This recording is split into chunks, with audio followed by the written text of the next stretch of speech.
নমস্কার, সবাইকে আন্তরিক অভিনন্দন জানিয়ে আমার গল্প পাঠ শুরু করছি। আজকে আমি পড়ে শোনাচ্ছি বিভূতিভূষণ বন্দ্যোপাধ্যায়ের একটি ছোট গল্প, একটি দিন। মনটা ভালো ছিল না। একদিন এরকম হয়, কিছু পড়তে ভালো লাগে না, কিছু ভাবতে ভালো লাগে না, কারোর সঙ্গে কথা বলতেও ভালো লাগে না। মনে হয় যেন মনের চাকার তেল ফুরিয়ে গিয়েছে, অয়েল না করে নিলে চাকা আর চলবে না, ক্রমে মরচে পড়ে আসবে, তারপর কবে একদিন ফুট করে বন্ধ হয়ে যাবে। জেলেপাড়া লেনে এক পুরনো তাসের আড্ডায় গেলুম। সেই সব পুরনো বন্ধুরা এসে জুটেছে। তাস কিন্তু ভালো লাগে না। তাস খেলে জিতবো, অন্যদিন এতে কত উৎসাহ আনন্দ পাই। আজ মনে হলো না হয় জিতলামই, তাতেই বা কি।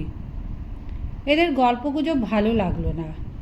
অর্থহীন অর্থহীন এই নিচু বৈঠকখানা ঘর, চুন বালি খসা দেওয়াল, সেই সব একঘেয়ে সস্তা ওলিওগ্রাফ ছবি, কালীয় দমন, অন্নপূর্ণার ভিক্ষাদান, কি একটা মাথামুন্ডো ল্যান্ডস্কেপ, সেই একঘেয়ে কথাবার্তা, চিরকাল যা শুনে আসছি। হঠাৎ মন বিরস ও বিরূপ হয়ে উঠল। সব বাজে, সব অর্থহীন। পাশের একজনকে জিজ্ঞেস করলুম, আপনার বেশ ভালো লাগছে? মনে কোনো রকম সে অবাক হয়ে আমার দিকে চেয়ে রইল। বললে, কেন ভালো লাগবে না? কেন কেন বলুন তো? মন আরও তিক্ত হয়ে উঠল। কাজের ছুতোয় সেখান থেকে বেরিয়ে পড়লুম। বেলা 4টে বাজে। ফেরিওয়ালারা গলির মধ্যে হাঁকছে, ছেলেরা বই দপ্তর নিয়ে স্কুল থেকে ফিরছে, কলের জল পড়বার শব্দ পাওয়া যাচ্ছে। গলির মোড়ে রোয়াকে রোয়াকে এরই মধ্যে আড্ডা বসে গিয়েছে। একটা নিতান্ত সরু অন্ধকার গলি, পাশেই একটা মিউনিসিপ্যালিটির নাইবার জায়গা। এই গলিটা দিয়ে যাতায়াত প্রায়ই করি। মিউনিসিপ্যালিটির নাইবার জায়গাটার পাশে একটা খোলার ঘর। এই ঘরখানা ও তার অধিবাসীরা আমার কাছে বড় কৌতূহলের জিনিস। হাত 5 লম্বা, চওড়াতে ওই রকমই হবে। এই তো ঘরখানা। এরই মধ্যে একটি পরিবার থাকে, স্বামী, স্ত্রী ও শিশু সন্তান। না দেখলে বিশ্বাস করা শক্ত এইটুকু ঘরে কিভাবে এতগুলো প্রাণী থাকে, তাদের জিনিসপত্র নিয়ে। কিন্তু সকলের চেয়ে অবিশ্বাসের বিষয় এই যে এই 5 বর্গহাত ঘরের এক কোণেই ওদের রান্নাঘর। আমি যখন ওখান দিয়ে যাই, প্রায় দেখতে পাই উনুনে কিছু না কিছু একটা চাপানো আছে। বউটি ছোট্ট ছেলে কোলে নিয়ে রাঁধছে, না হয় দুধ জাল দিচ্ছে। তার বয়স দেখলে বোঝা যায় না। 23ও হতে পারে, 30ও হতে পারে, 40ও হতে পারে। ঘোমটার কাছে ছেঁড়া আধময়লা শাড়ি পরনে, হাতে রাঙা কড় কি রুলি, চোখ মুখ নিষ্প্রভ, নির্বুদ্ধিতার ছায়া মাখানো। স্বামী বোধহয় কোনো কারখানাতে মিস্ত্রির কাজ করে। 2-1 দিন সন্ধ্যার আগে ফিরবার সময় দেখেছি লোকটা কালি ঝুলি মেখে ছোট্ট বালতি হাতে পাশের নাইবার জায়গায় ঢুকছে। আজও ওদের দেখলুম। দোরের কাছে বউটি ছেলে কোলে নিয়ে বসে আছে, ছেলেকে আদর করছে। নির্বোধের মতো আমার দিকে একবার চেয়ে দেখলে। সেই পায়রার খোপের মতো ঘরটা, ছিটে বেড়ার দেওয়ালে মাটির লেপ, তার উপরে পুরনো খবরের কাগজ আঁটা। কাগজগুলো হলদে বিবর্ণ হয়ে গিয়েছে। দড়ির আলনায় ময়লা কাপড় চোপড় ঝুলছে। মনটা আরও দমে গেল। কি করে এরা এ থেকে আনন্দ পায়? কি করে আছে? কি অর্থহীন অস্তিত্ব! কেন আছে? আচ্ছা, ও ছেলেটা বড় হয়ে কি হবে? ওই রকম মিস্ত্রি হবে তো? ওই রকমই খোলার ঘরে ছেলে বউ নিয়ে ওইভাবেই মলিন কুশ্রী অন্ধকার অর্থহীন জীবনের দিনগুলো একে একে কাটাতে কাটাতে এগিয়ে চলবে ততোধিক দিনহীন মরণের দিকে। অথচ মা কত আগ্রহে খোকাকে বুকে আঁকড়ে আদর করছে, কত আশা, কত মধুর স্বপ্ন হয়তো। কিন্তু এখানেও আমার সন্দেহ এলো, স্বপ্ন দেখবার মতো বুদ্ধিও বউটির আছে কি? কল্পনা আছে, নিজেকে এমন অবস্থায় ভাবতে পারে যা বর্তমানে নেই কিন্তু ভবিষ্যতে হতে পারে বলে ওর বিশ্বাস। মনের গোপন স্বাদ আশাকে মনে রূপ দিতে পারে, নিজের সংকীর্ণ অসুন্দর বর্তমানকে আলোক উজ্জ্বল ভবিষ্যতের মধ্যে হারিয়ে ফেলতে পারে। বড় রাস্তার মোড়ে বইয়ের দোকানগুলো দেখে বেড়ালুম। রাশি রাশি পুরনো বই, ম্যাগাজিন, অধিকাংশই বাজে, অলস অপরিণত মনের তৈরি জিনিস, চটকদার মলাটওয়ালা অসার বিলিতি নভেল, সিনেমার ম্যাগাজিন ইত্যাদি। অন্যদিন এখানে বেছে বেছে দেখি যদি ভালো কিছু পাওয়া যায়। আজ আর বাজবার মতো ধৈর্য ছিল না।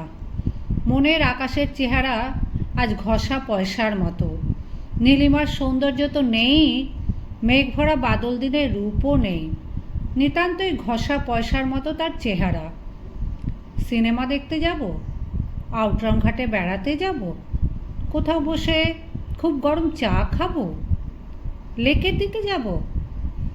ধর্মতলার গির্জার সামনে এক জায়গায় লোকের ভিড় জমেছে। একটা সাহেবি পোশাক পরা লোক ফুটপাতে অজ্ঞান হয়ে শুয়ে আছে। ধরটা ও মাথাটা পরস্পরের সঙ্গে এমন অস্বাভাবিক কোণের সৃষ্টি করেছে যে মনে হচ্ছে লোকটা মরে গিয়েছে। দুজন সার্জেন্ট এলো। লোকে বললে সামনের বাড়ির নিচের তলায় ওই বাথরুমের মধ্যে পড়েছিল এই অবস্থায়। বাড়ির দারোয়ান ধরাধরি করে ফুটপাতে এনে শুয়ে দিয়েছে। লোকটা কে তারা চেনে না। লোকটা মরেনি, মদে বেহুঁশ হয়ে আছে। সার্জেন্ট দুজন ধরাধরি করে তার সংজ্ঞাহীন নিঃসার দেহটা একটা ট্যাক্সিতে তুলে নিয়ে কোথায় গেল। লোকটার উপর সহানুভূতি হলো আমার। সেই নির্বোধ বধূটার ওপর যা হয়নি, এই বেহুঁশ মাতালের ওপর তা হলো। বেচারা আনন্দের খোঁজে বেরিয়েছিল, পথও যা হয় একটা ধরেছিল, হয়তো ভুল পথ, হয়তো সত্যি পথ। আনন্দের সত্যতা তার মাপকাঠি। কে বলবে ওর কি অভিজ্ঞতা, কি তার মূল্য? ওই জানে। কিন্তু ও তো বেহুঁশ। কার্জন পার্কের সামনে এলুম। অনেকগুলো চাকর ও আয়া সাহেবদের ছোট ছোট ছেলে মেয়েদের নিয়ে বৃষ্টির ভয়ে গাড়ি বারান্দার নিচে ফুটপাতের ওপর বসে আছে। বৃষ্টি একটু বাড়ছে, আমিও সেখানে দাঁড়ালুম। একটা ছোট্ট ছেলে, ঝাঁকড়া ঝাঁকড়া সোনালি চুল, নীল চোখ, বছর 1.5 কি 2 বয়স। সে তার চাকরের টুপিটা মাটি থেকে তুলে নিয়ে টলতে টলতে উঠে অতি কষ্টে নাগাল পেয়ে চাকরের মাথায় টুপিটা পরিয়ে দিচ্ছে।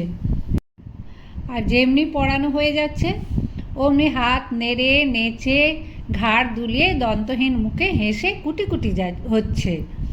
কিন্তু টুপিটা ভালো করে মাথায় বসাতে পারছে না, একটু পরেই গড়িয়ে পড়ে যাচ্ছে। আবার খোকা অতি কষ্টে টুপিটা মাথায় তুলে দিচ্ছে। আবার সেই হাসি, সেই হাত পা নাড়া, সেই নাচ। তাকে কেউ দেখছে না, কারুর দেখবার সে অপেক্ষাও রাখছে না। তার চাকর পার্শ্ববর্তিনী আয়ার সঙ্গে ঘনিষ্ঠ আলাপে এমন অন্যমনস্ক, খোকা কী করছে না করছে সেদিকে তার আদৌ খেয়াল নেই। নিকটের অন্যান্য ছেলেমেয়েরাও নিতান্ত শিশু। ওই খোকাটি আপন মনে বারবার টুপি পরানো খেলা করছে। আমি মন্ত্রমুগ্ধের মতো চেয়ে রইলুম। নরম নরম কচি হাত পায়ের সে কি ছন্দ, কি প্রকাশভঙ্গির সজীবতা, কি অবোধ উল্লাস, কি অপূর্ব সৌন্দর্য। খুশির আতিশয্যে খোকা আবার সামনে ঝুঁকে ঝুঁকে পড়ছে, একগাল হাসছে, ছোট ছোট মুঠি বাঁধা হাত দুটি একবার তুলছে একবার নামাচ্ছে। শিশুমনের আগ্রহ ভরা উল্লাসে সে কি বিচিত্র, কি সুস্পষ্ট, ভাষাহীন বার্তা। আমি আর চোখ ফেরাতে পারিনি। হঠাৎ অদৃষ্টপূর্ব অপ্রত্যাশিত সৌন্দর্যের সামনে পড়ে গিয়েছি যেন। অনেকক্ষণ দাঁড়িয়ে রইলুম। হঠাৎ চাকরটার হুঁশ হলো। সে আয়ের সঙ্গে গল্প বন্ধ করে খোকার দিকে ফিরে টুপিটা তার হাত থেকে কেড়ে নিয়ে পাশে একটা প্যারাম্বুলেটরের মধ্যে রেখে দিল। খোকার মুখ অন্ধকার হয়ে গেল। সে টলতে টলতে প্যারাম্বুলেটারের পাশে গিয়ে দাঁড়ালো, কিন্তু বড্ড উঁচু, তার ছোট্ট হাত দুটি সেখানে পৌঁছয় না। সে একবার অসহায়ভাবে এদিক ওদিক চাইলে, তারপর থপ করে বসে পড়ল। চাকরটা আয়ার সঙ্গে গল্পে মত্ত। কার্জন পার্কের বেঞ্চের ওপর গিয়ে বসলুম। সূর্য অস্ত যাচ্ছে। গঙ্গার অপর পারে আকাশ রাঙা হয়ে এসেছে। খোকার মনে সেই অর্থহীন আনন্দ আমার মনে অলক্ষিতে কখন সংক্রামিত হয়েছে দেখলুম। খোলার ঘরের মেয়েটিকে আর নির্বোধ মনে হলো না।